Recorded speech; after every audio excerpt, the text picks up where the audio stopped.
خواب میں اس ملائکہ کو دیکھے گا جو اسے جہنم سے امن کی خروجی میں داخل کریں گے، اس کو دیں گے. ٹھیک ہے. اب 15ویں رمضان کا دن، یہ تھے 15ویں رمضان کی رات. اب یہ ہے 15ویں رمضان کا دن. 15ویں رمضان کا دن 2 ہجری میں امام حسن علیہ السلام کی ولادت بسعادت ہوئی، اور شیخ مفید کا قول ہے کہ 195 ہجری میں امام محمد تقی علیہ السلام کی ولادت باسعادت بھی اسی روز ہوئی، لیکن بعض روایت میں ہے کہ اور دن اور تاریخ کا ذکر آیا ہے. بہرحال یہ بڑی عظمت والا دن ہے کہ اس میں صدقات اور حسنات کی بہت زیادہ فضیلت ہے. یعنی کہ اس رات میں صدقات کی اور حسنات کی بہت زیادہ فضیلت ہے، اس چیز کو آپ ادا کریں. اچھا، یہاں پر اب ہم دیکھتے ہیں کہ 17ویں رمضان. اچھا، اب 17ویں رمضان کی رات یہ بڑی بابرکت رات ہے کہ اس میں شکر اسلام فوج کافرہ کا آمنا سامنا ہوا، لشکر اسلام اور فوج کفار کا آمنا سامنا ہوا. اور 17ویں رمضان کے دن جنگ بدر واقع ہوئی، اسلام کی پہلی جنگ، جس میں مسلمانوں کو فتح و نصرت نصیب ہوئی. یہ اسلام کی عظمت ترین فتح تھی.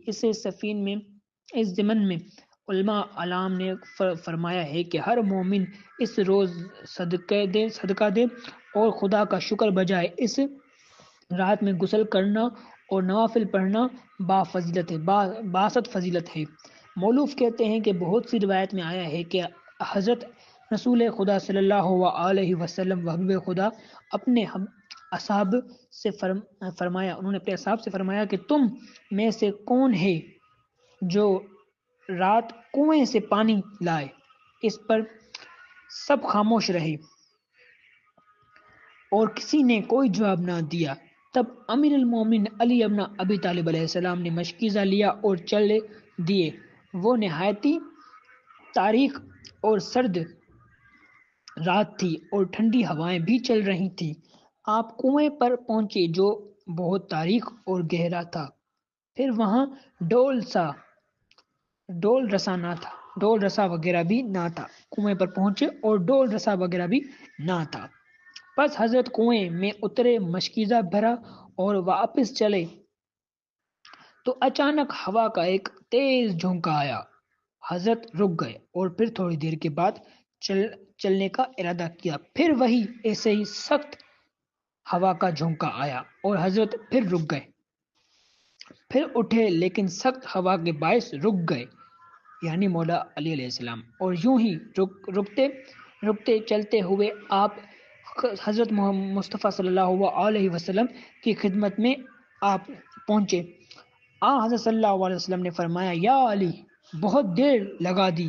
عرض کیا، ہوا تیز تھی اور سرد تھی، اس لیے 3 دفعہ رک کر چلنا پڑا. آپ نے پوچھا، یا علی، آیا تمہیں معلوم ہے کہ یہ کیا ماجرا تھا؟ آپ نے عرض کی کہ آپ ہی بتا دیں. فرمایا کہ پہلی ہوا حضرت جبرائیل کی 1000 فرشتوں کے ساتھ آمد کی تھی کہ ان سب نے آپ کو سلام کیا. دوسری مرتبہ 1000 فرشتے ساتھ میکائیل کے آئے اور انہوں نے آپ کو سلام کیا. اور آخری میں 1000 فرشتوں کے ساتھ اسرافیل آیا اور انہوں نے بھی سلام کیا، آپ کو سلام کیا. وہاں تو یہ سب فرشتے کل جنگ میں مسلمانوں کی مدد کریں گے. مولوف کہتے ہیں کہ ایک بزرگ کا قول ہے کہ امیر المومنین علی علیہ السلام کے لیے ایک رات میں 3003 فرشتے حقیقی 3 ہیں. پس ممکن ہے کہ اس قول میں بدر کی رات اسی واقعے کی طرف اشارہ کیا ہوگا. تو یہ کچھ اعمال تھے اور ایک یہ روایت تھی 17ویں رات کے حوالے سے. آپ سب کا بہت زیادہ شکریہ، اور ہماری اس وائس نوٹ کو دیگر گروپس تک بھی پہنچائیں. یہ ایک ثواب کا عمل ہے، ایک عبادت کو آپ مومنین تک پہنچائیں، اس سے ہمیں بھی ثواب ملے گا اور آپ کو بھی ثواب ملے گا.